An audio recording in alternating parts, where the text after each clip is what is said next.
Assalamualaikum warahmatullahi wabarakatuh. Saya Novana Rahmazani dari kelas 23B. Di sini saya akan mendemonstrasikan lab 13 yaitu final project pada mata kuliah Sistem Antarmuka, dan ini adalah poin-poin dari tugas maupun penilaiannya.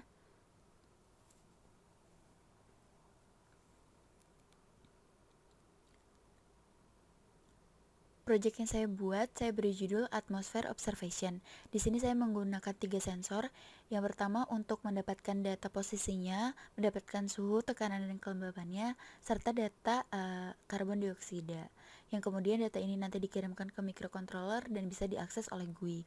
Nah, untuk GUI-nya juga bisa mengirimkan sebuah komen untuk nantinya menggerakkan sebuah servo untuk memutuskan payload dari balonnya.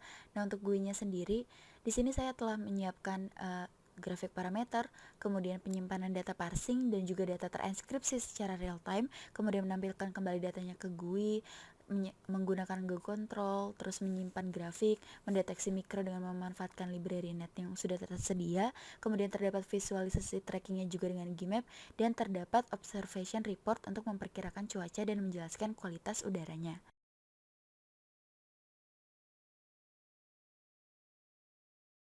Ini adalah tampilan awal dari GUI untuk atmosphere observation. Nah, di sini microcontrollernya masih not connect. Setelah disambungkan mikronya, lalu di refresh, serial portnya akan terdeteksi. Begitupun dengan baud rate-nya, lalu dikoneksikan. Setelah serial port sudah tersambung, kita bisa start, set CCS, dan track payloadnya.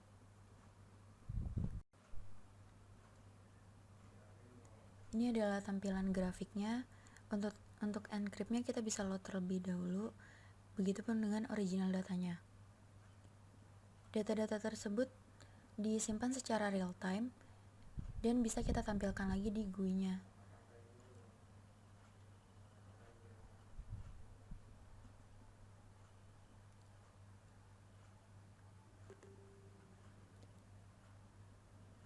Pada encrypt data dibuat agar data yang diterima oleh GUI tidak diretas oleh orang-orang yang tidak bertanggung jawab. Kita juga bisa refresh untuk mendapatkan data terbarunya.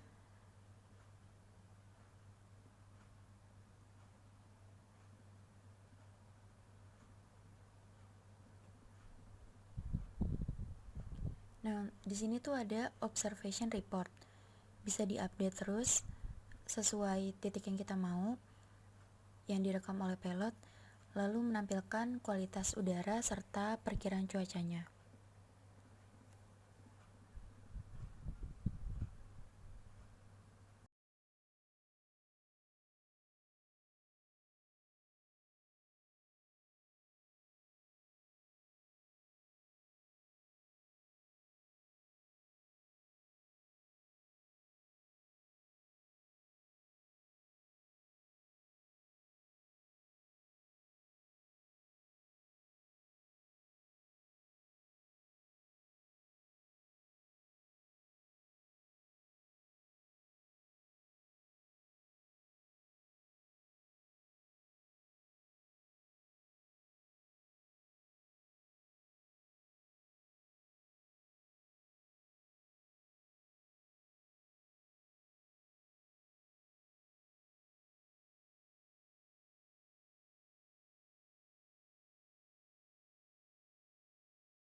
Tampilan GUI ketika di 4 km, ketinggian 4 km.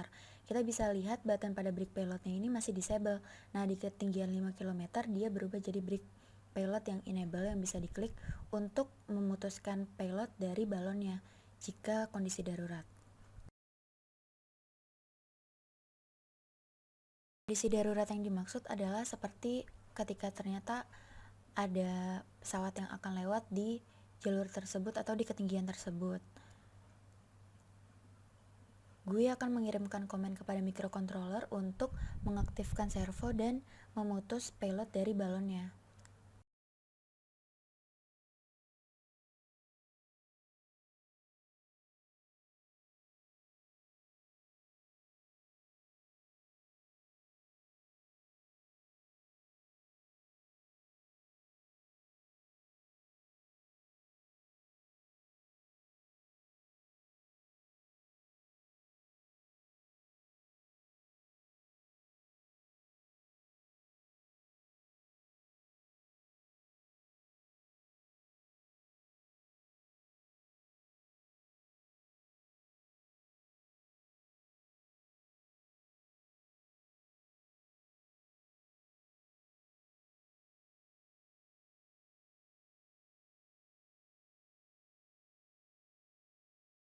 Sekarang ketinggiannya sudah 9 km dan itu sudah cukup tinggi. Kita bisa klik break payload dan di sini ada notifikasinya, kita oke. Lalu formnya akan menjadi form baru karena kita sudah tidak bisa lagi mengakses data yang sudah diputus tadi. Selanjutnya adalah penjelasan tentang program yang pada aplikasi yang sudah saya buat. Nah, ini adalah namespace library yang saya gunakan pada aplikasi ini. Nah, di sini saya menggunakan Gmap untuk mengakses mapnya, kemudian untuk sistem security kriptografinya karena saya menggunakan encrypt data nantinya. Nah, untuk public partial class-nya di sini saya mengenalkan terlebih dahulu komponen-komponen gambar beserta resource-nya yang bisa saya panggil nanti. Kemudian selanjutnya tadi ada namespace ada komponen-komponen dari sistem manajemen. Itu saya manfaatkan untuk nantinya mendeteksi port. Nah, ini kan diawali dengan inisiasi deteksi port, kemudian deteksi serialnya. Lalu ketika serial portnya dikenali, akan ada pemberitahuan di toolstrip statusnya. Atau ketika ternyata tidak ada juga ada informasinya. Nah, di sini untuk public from-nya, inisiasi awalnya di sini saya menginisiasi picture box image-nya, yaitu pada gambar pada observation report-nya.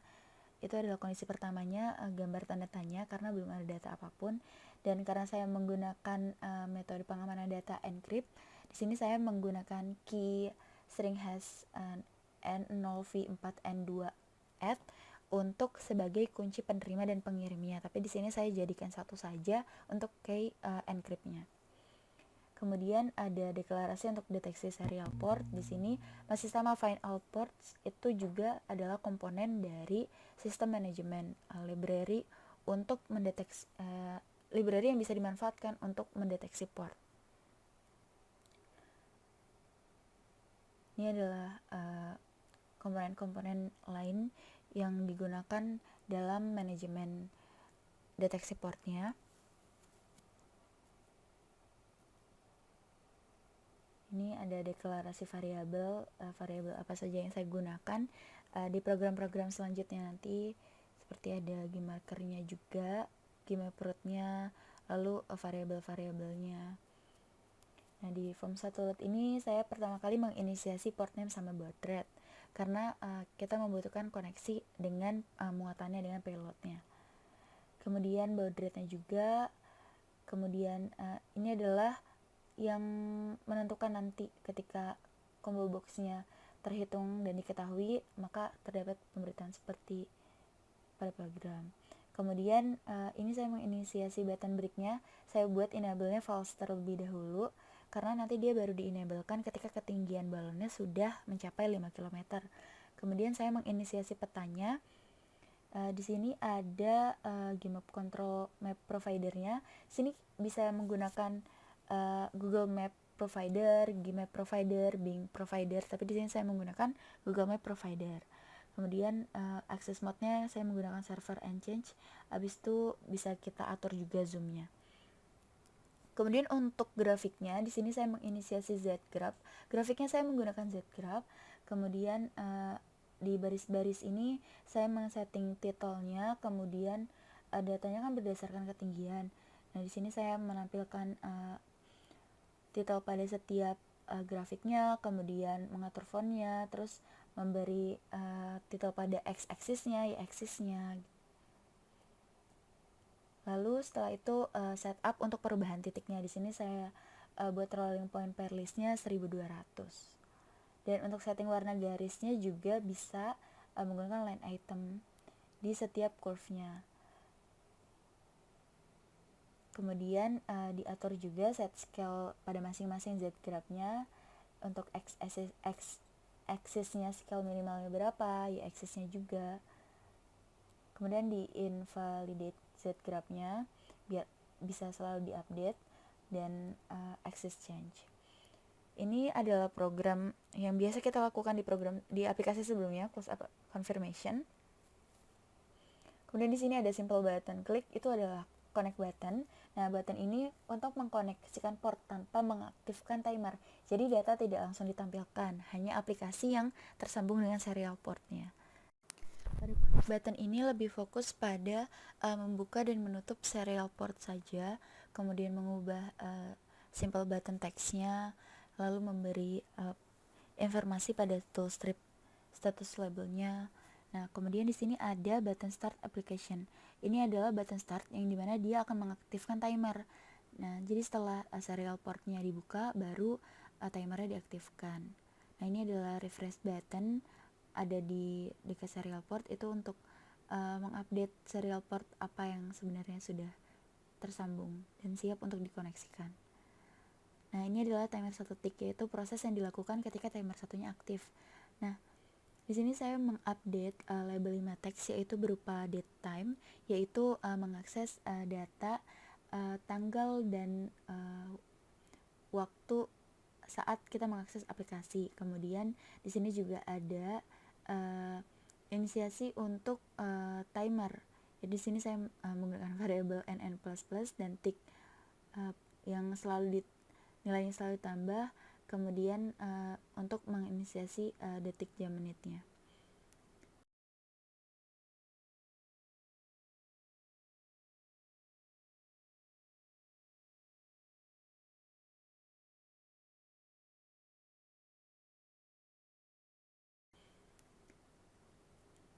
Nah, ini adalah serial port data receive-nya. Sama seperti percobaan sebelumnya, saya masih menggunakan receive MSG, terus kemudian tampilkan dan di split data item. Setelah itu di split data ini saya proteksi terlebih dahulu di if timer 2 enable dan timer 2 enable. Jadi split data ini baru bisa dilakukan ketika timer 2 dan timer satunya sudah aktif.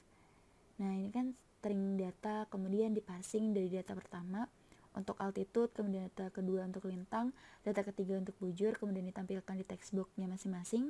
Kemudian ini untuk data humidity-nya yang ditampilkan di label, kemudian di double, untuk akhirnya nanti ditampilkan di kurvanya atau di grafiknya.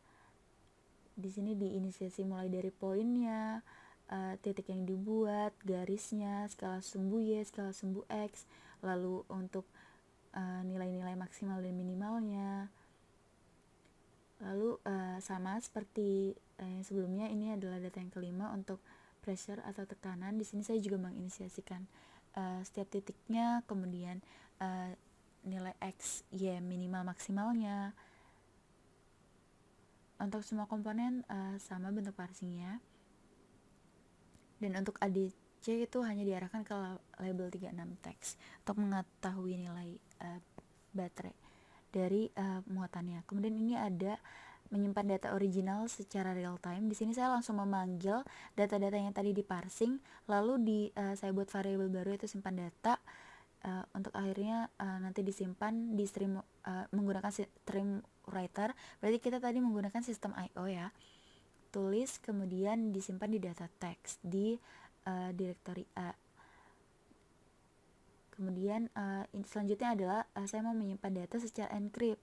Nah, maka di sini saya membuat byte setiap variabelnya, setiap parsingnya itu di encrypt terlebih dahulu. Kemudian saya menggunakan metode encrypt yang sama seperti percobaan sebelumnya, yaitu yang mode cheaper mode ECB. Sini saya buat semua variabelnya, saya encryptkan. Lalu kemudian saya buat variabel simpan data encrypt. Kemudian di stream writer lagi ditulis, kemudian disimpan di data encrypt.txt.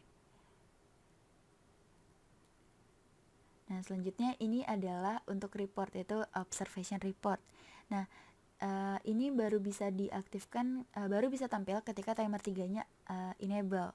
Kemudian di sini ada text box 1 diarahkan ke lintangnya, ke yang tadi kita parsing. Kemudian ada integer variabel-variabel baru. Kemudian ketika ternyata nilai air quality-nya lebih kecil dari 350, maka ini adalah data yang saya tampilkan. Kemudian dicek lagi temperaturnya berapa, kelembapannya berapa, tekanannya berapa. Nah, ini untuk air quality yang lebih besar dari 420. Kemudian dicek juga temperatur, air pressure, dan humidity-nya.